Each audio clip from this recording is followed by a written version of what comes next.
একটি সাইরেন নীরবতা ভাঙে।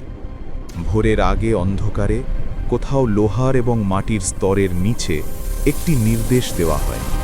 একটি চাবি ঘোরে, একটি সার্কিট জাগ্রত হয়, এবং ঠিক সেই মুহূর্তে একটি মেশিন যা মহাদেশ পার করার জন্য তৈরি নিজেকে মহাকর্ষা থেকে মুক্ত করতে প্রস্তুত হয়। এভাবেই একটি ব্যালিস্টিক মিসাইল কাজ করে, ধাপে ধাপে। এর শরীরের গভীরে জ্বালানি এবং অক্সিডাইজার একটি ভয়ঙ্কর রাসায়নিক আলিঙ্গনে সংঘর্ষ করে।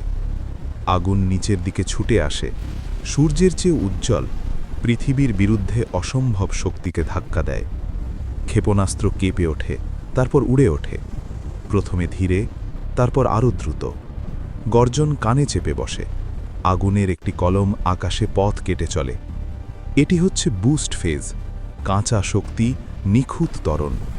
কয়েক মিনিটের জন্য নিঃশ্বাস কাটা মুহূর্তে এটি ওঠে, ওজন হারায়, ফাঁকা বুস্টারগুলো ফেলে দেয়, যেন পুরনো বর্ম ফেলে দেওয়া হয়েছে। তারপর হঠাৎ নীরবতা।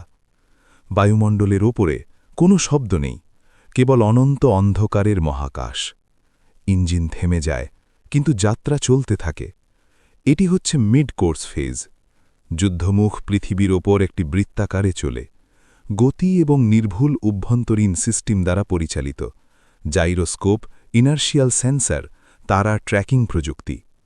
কোনো পাইলট নেই, কোনো আবেগ নেই, কেবল অদ্ভুত গতিতে গণনা চলছে। 1000 মাইল দূরে এর গন্তব্য ইতিমধ্যেই মেমোরিতে লেখা আছে। পৃথিবীর বক্ররেখার উপরে ঝুলছে, এটি প্রায় শান্ত মনে হয়, শূন্যের মধ্য দিয়ে ভেসে চলা একাকী যাত্রী। কিন্তু মহাকর্ষ কখনো ঘুমায় না। যুদ্ধমুখ নিচের দিকে ঝুঁকে পড়ে এবং পতন শুরু করে। বায়ু ফিরে আসে শক্তিশালী তরঙ্গে, ঘর্ষণ আকাশকে জ্বালিয়ে দেয়, প্লাজমা পৃষ্ঠকে জ্বলন্ত কমলা এবং সাদা রঙে ঢেকে দেয়। তাপমাত্রা এমন উচ্চস্তরে পৌঁছায় যা ইস্পাতকে গলাতে পারে, তবুও হিট শিল্ড টিকে থাকে। ক্রমশ দ্রুত পতন ঘটে, এটি হয়ে ওঠে আগুনের একটি রেখা যা আকাশ কেটে যায়। শেষ মুহূর্তে ফিরে যাওয়ার কোনো পথ নেই। গতি শব্দের চেয়েও অনেক বেশি বৃদ্ধি পায়। যে যাত্রা একটি স্ফুলিঙ্গ দিয়ে শুরু হয়েছিল, তা এখন একটি ঝলকানি দিয়ে শেষ হয়। প্রজ্বলন থেকে প্রভাব পর্যন্ত একটি ব্যালিস্টিক মিসাইল হল রসায়ন, পদার্থবিদ্যা এবং মানুষের অভিপ্রায়ের সংমিশ্রণ।